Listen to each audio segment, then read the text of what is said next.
पिछले भाग में हमने देखा कि कैसे वाल्मीकि रामायण और रामचरितमानस श्री राम को दो अलग दृष्टिकोणों से प्रस्तुत करते हैं। लेकिन राम कथा के अंतर यहीं समाप्त नहीं होते। पार्ट 2 में हम जानेंगे वो रहस्य जो न केवल कथा को एक नया मोड़ देते हैं बल्कि आपकी सोच भी बदल सकते हैं। तो चलिए रामायण के अगले 5 सबसे चौंकाने वाले अंतर जानते हैं। डिफरेंस 6, हनुमान का स्वरूप। अब बात करते हैं हनुमान जी की। वाल्मीकि रामायण में हनुमान एक महान वानर योद्धा हैं, असाधारण बल, बुद्धि और पराक्रम से युक्त, लेकिन फिर भी एक मानवीय सीमा के भीतर। यहाँ वे देवता नहीं बल्कि राम के सबसे निष्ठावान सेवक हैं। वहीं रामचरितमानस में हनुमान केवल वानर नहीं बल्कि रुद्रावतार, दिव्य शक्ति से भरपूर, जहाँ उनकी गदा, उनकी भक्ति और उनका तेज सब कुछ ईश्वरीय स्वरूप में प्रकट होता है। डिफरेंस 7, कैकेयी का क्रोध। कैकेयी का चरित्र दोनों ग्रंथों में अलग अलग दृष्टि से प्रस्तुत होता है। वाल्मीकि रामायण में कैकेयी एक मानवीय रानी है। क्रोध, अहंकार और निर्णय की जिम्मेदारी पूरी तरह उनकी अपनी है। यहाँ ऋषि वशिष्ठ तक उन्हें कठोर शब्द कहते हैं।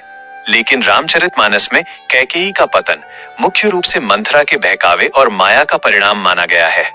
यहाँ दोष से अधिक इसे ईश्वरीय लीला के रूप में देखा जाता है। डिफरेंस 8, राजा दशरथ की पत्नियां। वाल्मीकि रामायण बताती है राजा दशरथ की केवल 3 नहीं बल्कि सैकड़ों रानियां थीं। यह उस युग की राज परंपरा और यथार्थ को दर्शाता है।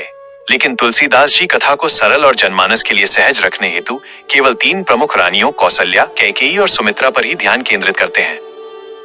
डिफरेंस 9, कथा का अंत। यहीं पर दोनों ग्रंथों का अंत पूरी तरह अलग दिशा लेता है। वाल्मीकि रामायण में राम का जीवन राज्याभिषेक के बाद भी चलता है। सीता का दूसरा वनवास, लवकुश का जन्म और अंत में राम का सरयू नदी में जल समाधि लेना, यह एक मानवीय अंत है। लेकिन रामचरितमानस राम के पट्टाभिषेक पर ही समाप्त हो जाती है। यहाँ राम का अंत नहीं, केवल दिव्य विजय है। डिफरेंस 10, युद्ध की अवधि। वाल्मीकि रामायण में राम और रावण का युद्ध कई दिनों तक चलता है।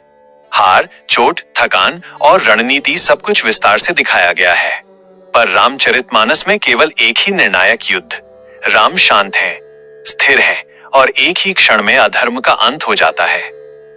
डिफरेंस 11, वाल्मीकि बनाम तुलसीदास। महर्षि वाल्मीकि राम कथा को इतिहास की तरह लिखते हैं, यथार्थ, संघर्ष और मानवीय मूल्यों के साथ।